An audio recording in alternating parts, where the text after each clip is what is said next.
చూస్ country delight, live better. ఇప్పుడే country delight app ని download చేసుకోండి. సహస్ర హత్య కేసు మిస్టరీ వీడింది.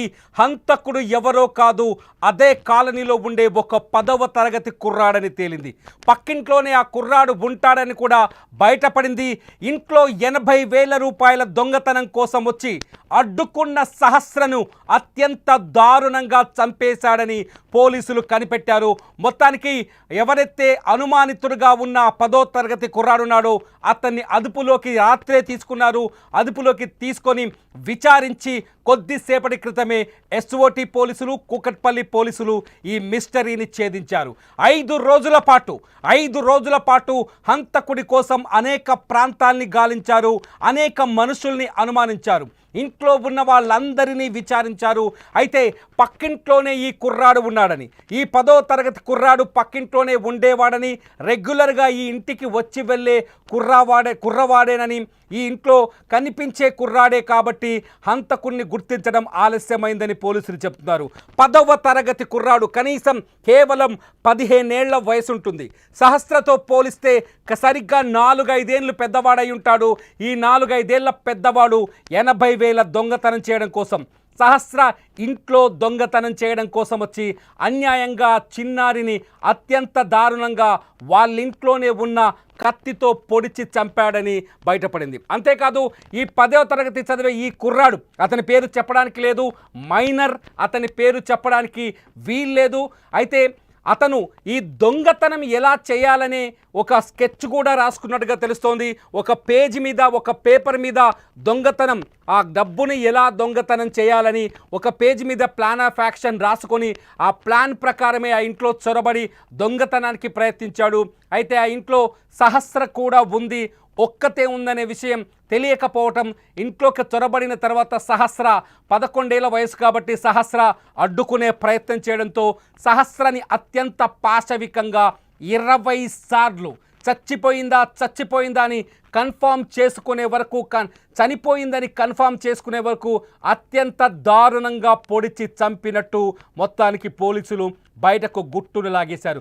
అన్యాయంగా ఒక పసిబిడ్డని 80,000 రూపాయల కోసం 10వ తరగతి చదివే ఒక కుర్రాడు ఇంత దారుణానికి ఒడిగడతాడని ఎవ్వరూ ఊహించలేదు. సహస్ర హత్య తర్వాత పోలీసులు దాదాపు 5 బృందాలుగా విడిపోయారు, 5 ప్రాంతాల్లో సంచరించారు. సహస్ర హంతకులను వెతికేందుకు రకరకాల కోణాల్లో విచారణ జరిపారు. ఏదైతే సహస్ర నివాసం ఉంటుందో ఆ ఇంట్లో ఉన్న పురుషులందరినీ తీసుకెళ్ళి విచారించారు.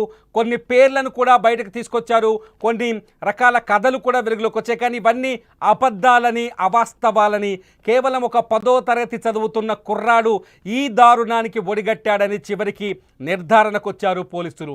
సహస్రాన్ని హత్య చేసేందుకు వచ్చిన కుర్రాడు గతంలో కూడా ఈ ఇంటికి పదే వచ్చేవాడని కూడా పోలీసులు స్పష్టత ఇస్తున్నారు, కూకట్పల్లి పోలీసులు. దీంతో ఆ 10వ తరగతి కుర్రాడి ఇంట్లోకి వచ్చి వెళ్ళటాన్ని ఎవరు అనుమానంగా చూడకపోవడం, ఆ కుర్రాడే ఈ హత్య చేసి ఉంటాడని ఎవరు అంచనా వేయకపోవడం, ఆ కుర్రాడి ఇంటికి రెగ్యులర్గా వచ్చేవాడు కావడంతో తెలిసిన వ్యక్తిగా ఇగ్నోర్ చేయటంతో ఈ హత్య కేసు మిస్టరీగా మారింది. కొంతసేపు మిస్టరీగా అంటే హంతకుణ్ణి పట్టుకోవడం అతిపెద్ద సమస్యగా మారింది. కేవలం 10వ తరగతి చదివే ఒక కుర్రాడు ఇంత దారుణానికి ఒడగెడతాడని ఎవ్వరూ అంచనా వేయరు. 10వ తరగతి చదివే ఒక కుర్రాడు ఇంత కిరాతకంగా, ఇంత క్రిమినల్ మెంటాలిటీతో ఉంటాడని, అతని సైకలాజికల్ పరిస్థితి ఏంటని, అతని మానసిక పరిస్థితి ఏంటని ఎవ్వరూ అంచనా కూడా వేయలేదు. సో 10వ తరగతి చదివే ఒక కుర్రాడు ఇంత పకడ్బందీ ప్లాన్ చేసి హత్య చేసి దొరకకుండా తప్పించుకొని తిరుగుతాడని కూడా ఎవరు అంచనా వేయలేదు. బహుశా ఆ ఇంట్లో ఉండేవాళ్ళు కూడా, లేకపోతే ఆ కాలనీలో నివాసం ఉండేవాళ్ళు కూడా ఈ అంచనా వేసి ఉండరు. ఎప్పుడైతే పోలీసులు మఫ్టీలో వచ్చి ఆ బాలుని తీసుకెళ్లారో అప్పటి నుంచి సాధారణ విచారణ అనుకున్నారు. కానీ విచారణలో అసలు విషయం వెలుగులోకి వచ్చినట్టుగా స్పష్టంగా అర్థమవుతోంది. 10వ తరగతి చదివే ఒక కుర్రాడు అన్యాయంగా ఇంత రౌడీలాగా, ఇంత క్రిమినల్ లాగా పెద్ద పెద్ద పేరు మోసిన దుండగులు కానీ హంతకులు కూడా చేయలేని స్థాయిలో ఒక పకడ్బందీ ప్రకారం ఒక స్కెచ్ వేసుకొని పేపర్ మీద ఈ మర్డర్ స్కెచ్ రాసుకున్నాడు. చెప్తున్నారు అక్కడున్న పోలీసుల నుంచి అందుతున్న సమాచారం ప్రకారం ఏంటంటే అతని మోటివ్ ఏంటంటే ఎవరైతే సహస్ర ఇంట్లో ఉన్న డబ్బును కొట్టేయాలి. సహస్ర ఇంట్లో వాళ్ళ అమ్మ నాన్న ఇద్దరు జాబ్కి వెళ్తారు, పొద్దున్నే ఇంటికి తాళమేసి వెళ్తారు, ఇల్లు పెంట్ హౌస్లో ఉంటుంది కాబట్టి కింది పోర్షన్స్లో ఉండేవాళ్ళు కావచ్చు, ఆ పెంట్ హౌస్ దగ్గరికి వచ్చే వాళ్ళ సంఖ్య చాలా తక్కువగా ఉంటుంది. ఆ సమయంలో ఆ ఇంట్లోకి చొరబడి డబ్బులు కొట్టేయాలన్నది ఆ కుర్రాడి ప్లాన్. ఆ ప్లాన్ని మొత్తం ఒక పేపర్ మీద రాసుకున్నాడని చెప్తున్నారు పోలీసులు. ఒక పేపర్ మీద ఎలా దొంగతనం చేయాలి, 80,000 రూపాయలని ఎలా దొంగతనం చేయాలని ఒక పేపర్ మీద రాసుకున్నారని పోలీసులు చెప్తున్నారు. ఆ పేపర్ మీద రాసుకున్న తర్వాత అనుకున్నట్టుగానే ఆ పేపర్ మీద తను పెట్టుకున్న ప్లాన్ ప్రకారమే దొంగతనం కోసం ఆ ఇంట్లోకి వచ్చాడు. వచ్చేసరికి ఇంట్లో ఎవరు ఉండరని అనుకున్నాడు బహుశా, కానీ అప్పటికే సహస్ర ఇంట్లో ఉంది. ఎందుకంటే సహస్ర కేంద్రీయ విద్యాలయంలో చదువుతోంది. కేంద్రీయ విద్యాలయంలో చదవడం వల్ల ఆ రోజు సహస్రకి స్కూల్లో స్పోర్ట్స్ ఈవెంట్స్ ఉండటం వల్ల సెలవులు ఇచ్చారు.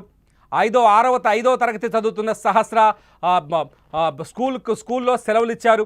సెలవులు ఇవ్వడంతో సహస్ర ఇంట్లోనే ఉండిపోయింది. ఇంట్లోనే ఉండిపోవడంతో సహస్ర ఇంట్లుందనే విషయాన్ని ఆ కుర్రాడు ఎవరైతే హత్యకు పాల్పడ్డాడో 10వ తరగతి కుర్రాడు అంచనా వేయలేదు. అంచనా వేయకపోవడం వల్ల ఊహించని విధంగా సహస్ర ఎదురుపడింది ఇంట్లో.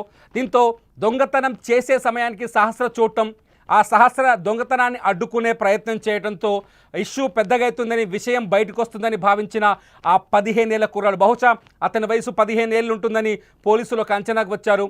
సో దీంతో సహస్రని ఆ విషయం చెప్పకుండా చేసే ప్రయత్నం చేశాడు. దీంతో ఫస్ట్ ఏం చేయాలో ఆలోచించిన వ్యక్తి సహస్రని ఎలా ఆపాలో అతనికి అర్థం కాలేదు.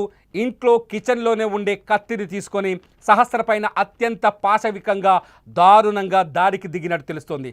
సహస్ర ఒంటి మీద పోస్ట్ మార్టంలో కొన్ని కత్తి ఘాట్లను గుర్తిస్తే దాదాపు 20 వరకు 21 కత్తిపోట్లు ఉన్నట్టుగా తెలిసింది.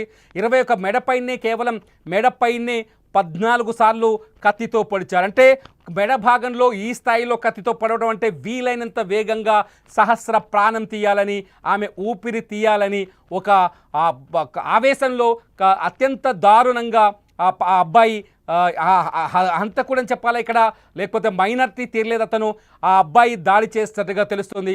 సహస్ర గొంతు మీద 14 సార్లు పొడిచిన తర్వాత అప్పటికీ ఆమె చనిపోలేదని, ఆ బంగారు తల్లి ప్రాణాలు పాపం విలవిలలాడి ఉంటుంది. ఆ సమయంలో ఆ బంగారు తల్లి ప్రాణాలు విడవలేదని మళ్ళీ కడుపులో పొడిచినట్టుగా తెలుస్తుంది.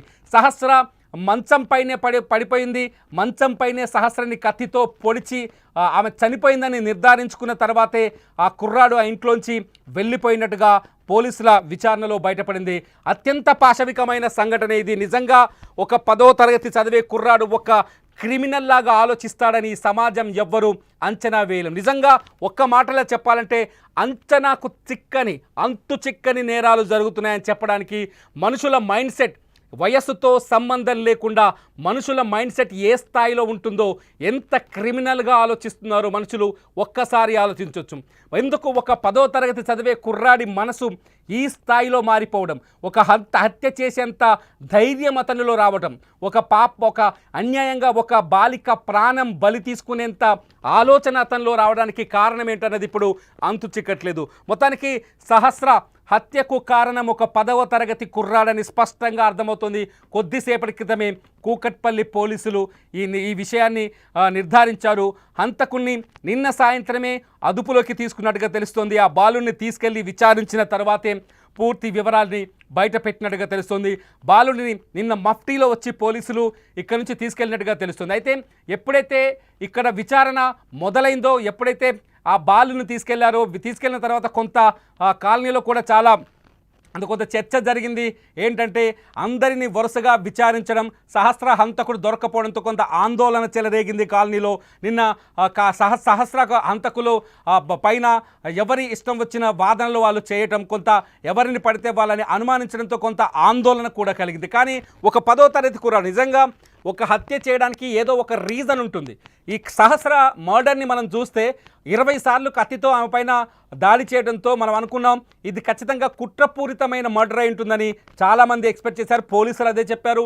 మనం కూడా గతంలో జరిగిన ఇన్సిడెంట్స్ ఆధారంగా చూస్తే చాలా కుట్రపూరితంగా కఠినాతి కఠినమైన అంటే ఒక పగతో రగిలిపోయే వ్యక్తులు మాత్రమే ఇటువంటి హత్యలు చేస్తారు కాబట్టి సహస్రని చంపిన వాళ్ళ వెనుక ఏదో పెద్ద మోటివ్ ఉందని అందరూ అంచనా వేశారు. సహస్రని చంపడానికి ఖచ్చితంగా పాత కక్షలో పాత పగలో అయ్యి ఉంటాయని కూడా అంచనాలు వేశారు. ఈ నేపథ్యంలోనే సహస్ర కుటుంబ సభ్యుల నుంచి కూడా వీలైనంత ఎక్కువ సమాచారాన్ని తీసుకునేందుకు పోలీసులు ప్రయత్నించారు. 2-3 సార్లు వాళ్ళని స్టేషన్కి పిలిచి వాళ్ళ దగ్గరున్న అనుమానాలు కావచ్చు, వాళ్ళకి కలిగిన అనుమానాలు కావచ్చు, వాళ్ళకి గతంలో ఉన్న విభేదాలు లేకపోతే పాత శత్రువులు కావచ్చు, వీళ్ళందరికీ సంబంధించిన సమాచారాన్ని కూడా తీసుకునే ప్రయత్నం చేశారు. ఆ తర్వాత సహస్ర తల్లిదండ్రిని కూడా విచారించారు. తల్లిదండ్రుల దగ్గర నుంచి కూడా వీలైనంత ఎక్కువ సమాచారం తీసుకునే ప్రయత్నం చేశారు.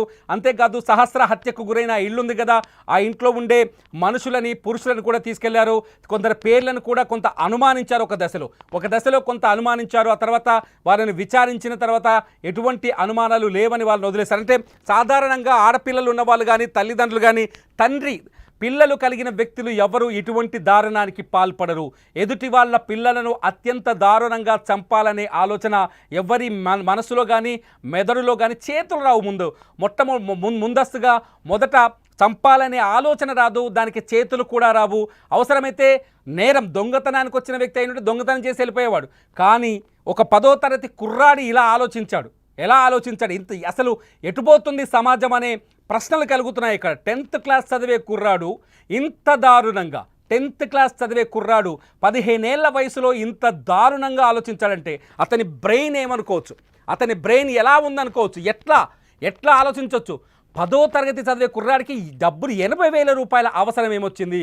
80,000 రూపాయలు దొంగతనం చేయాలి, ఆ 80,000ని ఖర్చు పెట్టుకోవాలి, ఆ 80,000ని దొంగతనం ఎలా చేయాలో అని దానికోసం ఒక పేపర్ మీద స్కెచ్ చేసుకోవడం, ఆ స్కెచ్ ప్రకారమే ఇంట్లోకి చొరబడ్డ తర్వాత ఎదురుపడ్డ సహస్రని అత్యంత దారుణంగా చంపటం.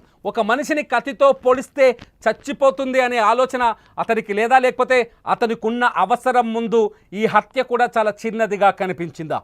15 ఏళ్ల కుర్రాడికి 80,000 రూపాయల డబ్బుల అవసరం ఏంటి? ఆ అవసరం ముందు ఈ హత్య కూడా అత్యంత చిన్నగా కనిపించింది అంటే ఆ కుర్రాడి మైండ్ సెట్ ఏ స్థాయిలో ఉందో అర్థం చేసుకోవచ్చు. ఎవరా 10వ తరగతి కుర్రాడు ఎందుకు ఈ పాపని చంపాడు అనేది ఇంకా పోలీసులు బయటపెట్టే అవకాశం ఉంది. అతన్ని మీడియా ముందు చూపించే అవకాశాలు చాలా తక్కువగా ఉంటాయి ఈ కేసులో. ఎందుకంటే అతను మైనర్ కాబట్టి అతన్ని మీడియా ముందుకు తీసుకొచ్చే అవకాశాలు చాలా తక్కువగా ఉంటాయి. పోలీసులు నిర్ధారణ చేసిన తర్వాత నేరుగా అతన్ని కోర్టులో హాజరుపరిచే అవకాశం ఉంటుంది. అతని కోర్టులో కూడా అత్యంత సీక్రెట్గా విచారించే అవకాశం కనిపిస్తుంది. అంతేకాదు అతను ఇంత దారుణానికి ఒడిగట్టడానికి కారణాలు ఏంటనేది కూడా విచారించే అవకాశం కనిపిస్తుంది. కానీ మొత్తానికి ఆ సహస్ర తల్లిదండ్రులకు తీరని దుఃఖాన్ని మిగిల్చాడు ఆ 10వ తరగతి కుర్రాడు. సహస్రని ఎంతో అల్లారు ముద్దుగా ప్రేమగా పెంచుకున్నారు సహస్ర తల్లి రేణుక, తండ్రి కృష్ణ. వాళ్ళు ఎంతో ఇష్టంగా కష్టపడి వాళ్ళ మదర్ మాట్లాడుతుంటే మనకు అనిపిస్తుంది, నా కూతురు కోసం రూపాయి పోగేసి నేను గవర్నమెంట్ దగ్గర కొన్ని పోస్ట్ ఆఫీస్లో పాలసీలు కడుతున్నాను, నా బంగారు తల్లిని చాలా కాలికి మట్టంటకుండా పెంచాలనుకున్నాను అని ఎంతో బాధతో ఆమె చెబుతున్న మాటలు వింటుంటే గుండె రగిలిపోతుంది, గుండెలోంచి దుఃఖం పొంగుకొస్తుంది. ఆ తల్లి మాటలు విన్న తర్వాత ఆ తల్లి ఆక్రందన చూడొచ్చు, సహస్ర మృతదేహాన్ని చూసి ఆ తల్లి ఏడ్చిన తీరు చూడొచ్చు. కానీ ఇక్కడ చాలా భయపడాల్సిన విషయం ఏంటంటే, చాలా పెద్దది ఉంది. ఎందుకంటే పిల్లలే ఇక్కడ హత్యకు గురైంది కూడా ఒక అమాయకమైన బాలిక. హత్య చేసింది 15 ఏళ్లలోపు ఉన్న ఒక బాలుడు. అతను మైనర్ కాబట్టి అతని పేరు చెప్పడానికి లేదు. మైనర్ కాబట్టి 10th క్లాస్ స్టూడెంట్ కాబట్టి అతని ఫోటో చూపించడానికి, అతని వివరాలు పూర్తి స్థాయిలో చెప్పడానికి వీలు లేదు. చట్టం దానికి అంగీకరించరు. కానీ ఆ తల్లి ఏడుస్తుంటే వాళ్ళ అమ్మ ఏడుస్తున్నట్టుగా ఆ హత్య చేసిన కుర్రాడికి కనిపించలేదా? రేణుక తన కూతురు కోసం బోరున విలపిస్తుంటే ఆ బాధ ఆ హత్య చేసిన కుర్రాడికి కనిపించలేదా? వాళ్ళ అమ్మ రేణుక ఒకే వయసులో ఉండి ఉంటారు. అటు ఇటు రమారమి ఈ రేణుక ఎవరైతే ఈ సహస్ర సహస్ర తల్లి రేణుక ఉందో ఆ రేణుక అట్లాగే హత్య చేసినట్టుగా చెబుతున్న ఆ కుర్రాడి తల్లి ఒకే వయసులో ఒకే స్థాయిలో ఒకే ఏజ్లో ఉండుంటారు. ఈ అమ్మ ఎంతో ఆ అమ్మ కూడా అంతే. ఈ అమ్మకు ఎంత దుఃఖం కలుగుతుందో ఆ అమ్మకు కూడా అంతే దుఃఖం కలుగుతుంది. ఈ అమ్మ ఏడుస్తుంటే తన తల్లి ఏడ్చినట్టుగా కుర్రాడు భావించలేదా? అన్యాయంగా తనకంటే కేవలం 3-4 ఏళ్ల వయసు తక్కువ ఉన్న చిన్నారిని చంపాలన్న ఆలోచన తనకి ఎందుకు వచ్చింది? మొదటి నుంచి ఇక్కడ మనం అనుకుంటున్నాం హంతకుడు ఎక్కడో లేదు, ఆ పరిసర ప్రాంతాల్లోనే ఉంటాడు. ఎందుకంటే ఆ బిల్డింగ్లో కూడా ఉండొచ్చు అనే అంచనాలు మొదటి నుంచి ఎందుకు వచ్చాయి? ఎందుకంటే పోలీస్ జాగిలం ఆ బిల్డింగ్ని దాటి 100 మీటర్లు పరిధిని దాటి ఎక్కడికి వెళ్ళలేదు. Reason number 1. Reason number 2 police జాగిలంతో పాటు అక్కడున్న సీసీ కెమెరాల్లో కూడా ఏ హంతకుడు ఏ వ్యక్తి అనుమానాస్పదంగా కనిపించలేదు. కొంత వాళ్ళ ఫాదర్ ఉదయం చెప్పారు, కొంత సీసీ కెమెరాల్ని మరింత లోతుగా పరిశీలించారు. ఒక వ్యక్తి గేటు లోపలికి వెళ్ళి బయటకు వస్తున్నట్టుగా అనుమానాలు కలిగాయని వాళ్ళ తండ్రి చెప్పాడు. తండ్రి చెప్పిన నేపథ్యంలో అనుమానాలు కలిగించే విధంగా కొంత విచారణ జరిపించాలన్న ఫాదర్ కోరారు సహస్ర తండ్రి. అయితే సీసీ కెమెరాలో కూడా ఈ బాలుడికి సంబంధించిన ఎటువంటి దృశ్యాలు పూర్తిగా దొరకలేదని, తర్వాత పరిశీలనలో సీసీ కెమెరాలో ఉన్న విజువలే కూడా ఒక కారణమని చెప్తున్నారు. సీసీ కెమెరాలో కనిపించిన ఆ విజువల్ ఆధారంగానే ఈ కేసుని ఛేదించారని చెప్తున్నారు. ఏది ఏమైనా సహస్ర హంతకుడైతే దొరికాడు. 5 రోజులుగా అటు పోలీసులని తిప్పలు పెట్టిన ఈ హంతకుడు సహస్ర తల్లిదండ్రులకు తీరని దుఃఖాన్ని మిగిల్చిన ఈ హంతకుడు దొరికాడు. 10వ తరగతి చదువుతున్న ఒక కుర్రాడు 80,000 కోసం చేసిన చోరీలో అన్యాయంగా బంగారు తల్లి సహస్ర బలైపోయింది.